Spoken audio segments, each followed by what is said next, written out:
축산, 검협전.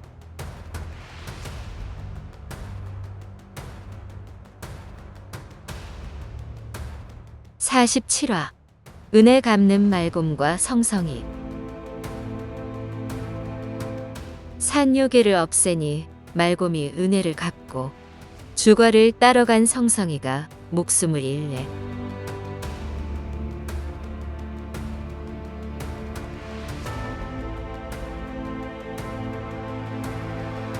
말곰을 쫓아 순식간에 다가온 암놈이 바닥에 널브러진 사체를 발견하고 우뚝 멈추더니 반토막 난 순놈을 끌어안고 미친 듯이 울부짖으며 날뛰었다.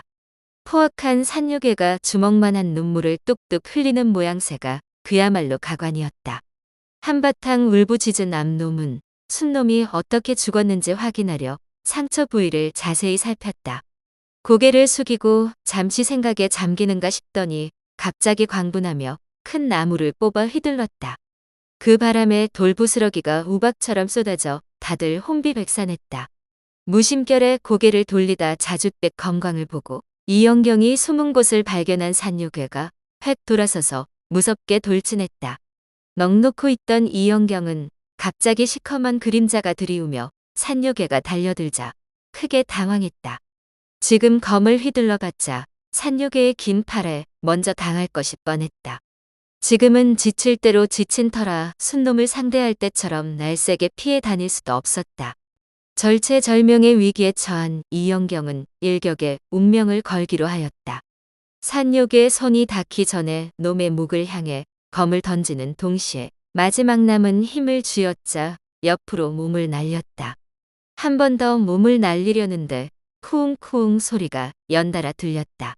길게 뻗어나간 자줏빛 검광이 산요괴 목을 휘감아 장독만한 머리를 싹둑 잘라버리자 거대한 몸통이 거꾸러지고 머리통이 내동댕이 쳐졌다. 그 바람에 주변 나무와 바위 부스러기와 흙먼지가 어지러이 날렸다. 흙먼지가 가라앉을 즈음 산요괴를 처단한 자연검이 자줏빛을 길게 늘어뜨리며 돌아오더니 스르르 검집으로 들어갔다. 정말 놀라웠다. 자연검이 이렇게까지 대단하고 신묘할 줄 몰랐기에 너무 기쁜 나머지 검집을 끌어안고 연신 감사했다. 산요괴가 쓰러지자 말곰들이 기뻐 날뛰며 다시 모여들었으나 아직 두려운지 가까이 다가가지는 못했다. 잠시 후 우두머리 2마리가 나서서 앞발로 산요괴를 건드려보고 반응이 없자 크게 포효했다. 이에 말곰 수천 마리가 일제히 몰려들어 정신없이 물어뜯자 산요괴의 사체는 순식간에 뼈만 남았다. 흥미진진하게 지켜보던 이영경은 문득 허기를 느껴 동굴로 들어갔다. 다행히 보따리 속 옷가지와 먹거리는 멀쩡했다. 이영경이 피 묻은 옷을 갈아입고 나오자 말곰들이 동굴 앞으로 몰려와 둥그렇게 열을 지어 무릎을 꿇고 앉았다. 갈 길이 막힌 이영경은 검을 그어쥐고 죽대 뿌리를 씹으며 말했다. 산요괴를 죽여 원수를 갚아줬는데 왜 길을 막는 거야? 은혜를 원수로 갚을 셈이야? 말곰들이 일제히 고개를 젓고 우두머리 2마리가 다시 나서서 손짓 발짓 해가며 뭐라고 열심히 설명했다. 죽대 뿌리를 먹지 말라는 뜻 같았다. 그러고는 뒤를 향해 웅웅거리자 말곰 10마리가 벌떡 일어서더니 어딘가로 뿔뿔이 흩어졌다. 곧이어 다른 2마리가 큰 나무를 마구 흔들어 뽑은 후 입과 발톱으로 장가지를 깨끗하게 정리했다. 그러고는 한 마리가 사람처럼 2발로 서서 통나무를 번쩍 들고 동굴 앞까지 왔다. 이때 다른 한 마리가 훌쩍 통나무에 올라타자 다시 몇 걸음 가다가 멈추었다. 마지막으로 통나무를 바닥에 내려놓고 다시 이영경에게 손짓했다. 통나무를 타고 함께 가자는 의미 같았다. 말곰은 무시무시한 맹수이다. 지금은 아기가 없을지 몰라도 언제 갑자기 맹수 본능이 깨어날지 모를 일이 아닌가? 게다가 어디로 갈지도 모르는데 섣불리 올라탈 수는 없는 노릇이다. 그런데 한편으로는 아직 한낮이고 몹시 지쳐 피곤하니 편하게 타고 가는 것도 재미있을 것 같았다. 문득 무슨 일이 있을 때마다 미리 알려주었던 자연검이 생각나 이번 일도 물어보기로 하였다.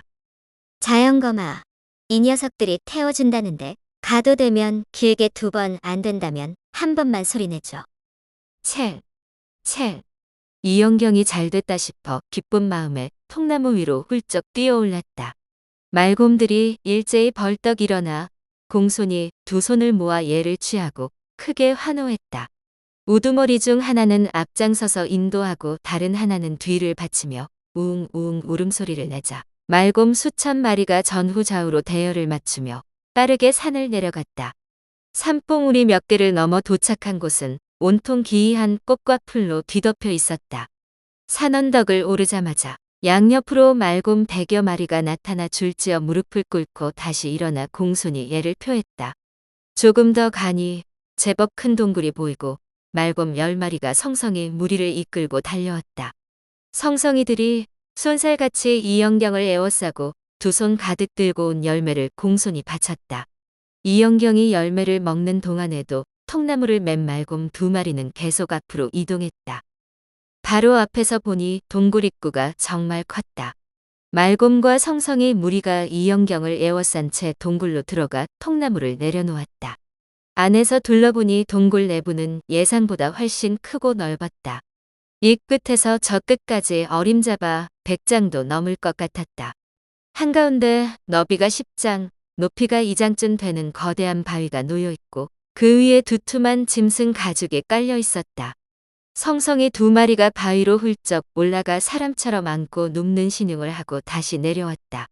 그러고는 이영경 소매를 잡아 끌며 계속 알아들을 수 없는 말을 웅얼거렸다. 이영경이 대략 눈치를 채고 바위에 올라가 앉았다. 위에서 내려다보니 수많은 말곰과 성성이가 바닥에 엎드려 있는데 반듯하게 늘어선 대우의 가로줄이 10개도 넘었다. 잠시 후 10댓마리 성성이가 달려와 또 다른 열매를 바쳤다. 이영경은 손 가는 대로 몇 개 집어 먹다가 처음 보는 과일에 시선이 꽂혔다. 자두만한 크기의 껍질이 새빨간 핏빛인데 반으로 쪼개니 새하얀 과육에 선명한 초록색 씨가 박혀 있었다. 한 입 베어 물자 달콤한 향기가 입안 가득 퍼졌다. 너무 맛있어 순식간에 10개를 전부 먹어치웠는데 신기하게도 기분이 상쾌하고 정신이 번쩍 들면서 피로가 말끔히 사라졌다. 정말 진귀한 과일이구나 싶어 껍질을 들이밀며 물었다. 이거 진짜 맛있다. 어디 가면 딸 수 있어? 한 성성이가 난처한 듯 돌아서서 뭐라고 말하자 성성이 10마리가 밖으로 나갔다. 그리고 반 시즌이 지나서야 붉은 과일을 하나씩 들고 돌아왔다. 하지만 돌아온 성성이는 절반뿐이고 이들이 애달프게 울부짖자 나머지 성성이들도 다 함께 슬피 울었다. 이영경은 무슨 일인지 알 수 없었지만 말곰과 성성이가 제 말을 알아들었고 진귀한 과일까지 따다 주니 한동안 짐승 부리는 재미에 푹 빠졌다. 시간이 얼마나 지났을까? 갑자기 동굴 안으로 눈부신 석양빛이 쏟아져 들어왔다. 내부가 워낙 밝아 동굴 입구가 서쪽으로 난 줄도 몰랐다. 이미 해가 기울었으니 길을 떠나기는 늦었다. 돌아갈 생각에 마음이 급하기는 했지만 눈부신 석양으로 붉게 물들어가는 바깥 풍경은 아름답게 그지없었다. 오늘은 이 동굴에서 자고 내일 출발해야겠다. 하지만 어린 소녀 홀로 황량한 깊은 산속에서 밤을 보내려니 아무래도 불안했다. 더구나 한 공간에 맹수 말곰과 몸집이 큰 성성이까지 있으니 여간 고민스럽지 않았다. 이영경은 한참 고민 끝에 마음을 정했다. 이미 해가 져서 떠날 수 없으니 오늘은 여기에서 신세 좀 지을게. 내가 여기 머물기를 바란다면 모두 밖으로 나가죠. 내 검이 언제 움직일지 모르거든. 너희가 다칠 수도 있어. 말곰과 성성이들이 왁자지껄 한참 떠들더니 줄줄이 모두 빠져나가고 덩치 큰 성성이 한 마리만 입구 근처에 남았다. 짐승이 사람 말을 알아듣고 고지곳대로 움직이다니 정말 신통했다.